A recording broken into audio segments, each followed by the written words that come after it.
Our topic today is why chosen ones were born into toxic families, trauma, or a divine gift. I am delighted to bring God's words to his people at this crucial season. Imagine a rose, a vibrant crimson bloom, growing in the midst of a barren, desolate garden. The soil is parched, cracked, and unyielding. The surrounding plants are lifeless and broken, their once green leaves now shriveled. Yet, amidst this apparent death and desolation, the rose flourishes. Its petals glisten with dew that the garden itself did not provide. Its roots delve deep, not into rich loam, but into the hard, stony ground, finding sustenance where it seems none could be found. This rose, my dear friends, represents the chosen ones born into the most toxic of families. They grow amidst harshness, where nurturing hands are absent, where love is scarce, and where kindness is often replaced with cruelty. And yet, like the rose, they thrive, though the question remains, why? Why would such individuals, with gifts so divine, be placed in such grim circumstances? Is their suffering mere happenstance, or does it carry within it a deeper purpose, a calling perhaps? Today, let us explore this profound question. Is the trauma they endure a curse, or could it be a divine gift cloaked in suffering? Section 1. The purpose behind the pain. C.S. Lewis once said, "Pain insists upon being attended to. God whispers to us in our pleasures, speaks in our consciences, but shouts in our pains. It is his megaphone to rouse a deaf world." To be born into a toxic family, to endure heartache from the very people meant to shelter you, is a kind of pain that shouts. It demands your attention. But what if it is also a tool, a chisel in the hands of the Creator, shaping you into something extraordinary? Consider this: the most remarkable individuals in history often emerge from great adversity. Their struggles refine them, burning away their weaknesses and revealing their strengths. A diamond, after all, is only formed under immense pressure. Could it be that toxic families, with all their dysfunction, are the crucible in which chosen ones are formed? The Bible is filled with stories of individuals who endured toxic environments yet fulfilled divine purposes. Joseph, for instance, was sold into slavery by his own brothers. Genesis 37:28, only to rise as a leader in Egypt. His suffering was not random, it was preparation for a mission that would save nations. Section 2. The refiner's fire. In the Old Testament, the prophet Malachi speaks of God as a refiner, one who purifies silver and gold through fire. He will sit as a refiner and purifier of silver. He will purify the Levites and refine them like gold and silver. Malachi 3:3. The process is neither swift nor gentle. It is intense, requiring heat and patience.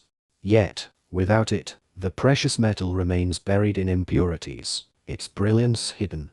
Likewise, those born into toxic families endure a kind of refining fire. The betrayal, neglect, and criticism they face burn away illusions, forcing them to confront harsh realities and, eventually, themselves. These trials instill resilience and depth.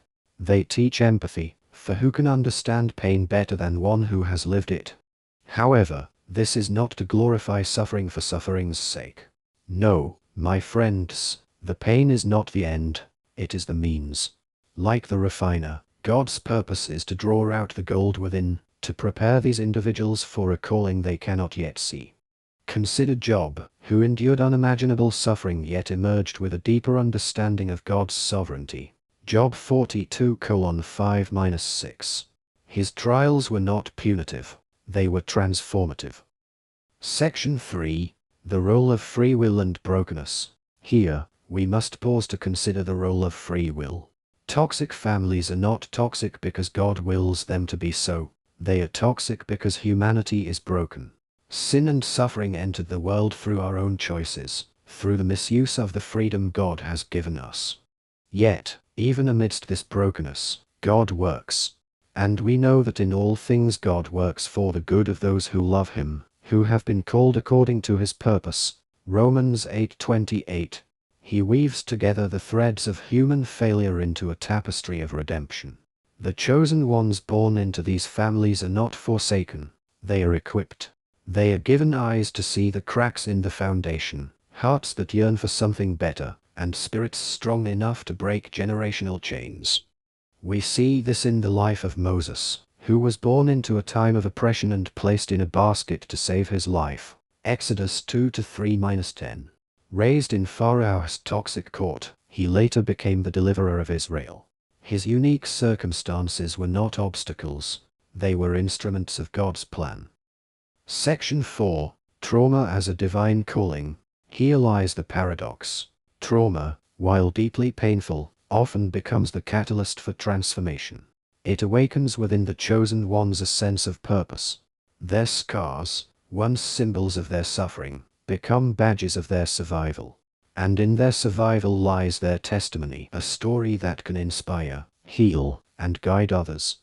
I recall the Apostle Paul's words in 2 Corinthians, "My grace is sufficient for you, for my power is made perfect in weakness." 2 Corinthians chapter 12 verse 9. Paul understood that his hardships, his thorn in the flesh, were not barriers to his calling but instruments of God's power. Likewise, the chosen one's trauma becomes the stage upon which God's grace is displayed. Their stories are not merely tales of endurance, they are blueprints for others. By sharing their experiences, they illuminate the path for those still trapped in darkness. Like Esther, who rose from obscurity to save her people, Esther 4:14, they realized that they were born for such a time as this. Section 5. Breaking the chains of generational trauma. The chosen ones are often called to do more than endure. They are called to transform. They stand at the crossroads of generational trauma, faced with the daunting task of breaking cycles of dysfunction that may have persisted for decades or even centuries. This is no small feat. It requires immense courage, self-awareness, and a willingness to confront pain head-on. But here lies the divine gift. In breaking these chains, they not only heal themselves but also pave the way for future generations to live differently. They become the architects of a new legacy, one built on love, compassion, and truth. The Spirit of the Lord is on me, because he has anointed me to proclaim good news to the poor. He has sent me to proclaim freedom for the prisoners and recovery of sight for the blind, to set the oppressed free. Luke 4:18. Chosen ones, through their struggles, become vessels of liberation. Section 6. The divine perspective on suffering. From an earthly perspective, suffering seems senseless, even cruel. But from a divine perspective, it is often the means by which God accomplishes his greatest works. Think of Joseph, sold into slavery by his own brothers. What could have seemed more unfair? And yet, through his suffering, God positioned him to save not only his family but an entire nation.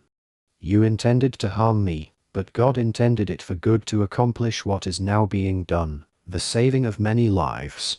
Genesis 50:20. Chosen ones, too, are placed in toxic families for reasons that often only become clear in hindsight. Their suffering equips them with unique insights and strengths, preparing them for roles they could not otherwise fulfill.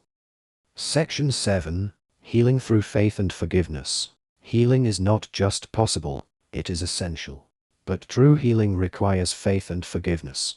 Faith in the belief that your pain is not meaningless, and forgiveness not for the sake of excusing the wrongs done to you, but for freeing yourself from the chains of bitterness. Bear with each other and forgive one another if any of you has a grievance against someone. Forgive as the Lord forgave you. Colossians 3:13. Forgiveness, as Lewis himself observed, is a lovely idea until you have something to forgive. Yet, it is through forgiveness that the chosen ones find peace, reclaim their power, and align themselves with their divine calling. Section 8. Finding purpose in the pain. Ultimately, the question is not merely why chosen ones are born into toxic families, but what they are meant to do with their experiences. Their pain, their trauma, is not the end of their story. It is the beginning. It is the soil in which their purpose takes root, the fire that forges their character, and the platform from which they can speak truth and bring healing to others. Remember the rose in the barren garden. It did not bloom in spite of the desolation around it. It bloomed because of it. Its roots grew stronger as they sought water in the dry ground. Its petals shone brighter against the backdrop of decay. Closing, a call to embrace the gift. To those who feel the weight of being born into a toxic family, hear this: you are not a mistake. Your pain is not without purpose. You are a chosen one, set apart not to be broken by your circumstances but to rise above them, to transform them, and to shine as a beacon of hope for others. Embrace the gift, even if it comes wrapped in suffering. Trust that the Creator has a plan for you, one that takes every tear, every scar, and every moment of despair and weaves them into a story of redemption and glory. For in your pain lies your power, and in your survival lies your purpose. For I know the plans I have for you, declares the Lord, plans to prosper you and not to harm you, plans to give you hope and a future. Jeremiah 29:11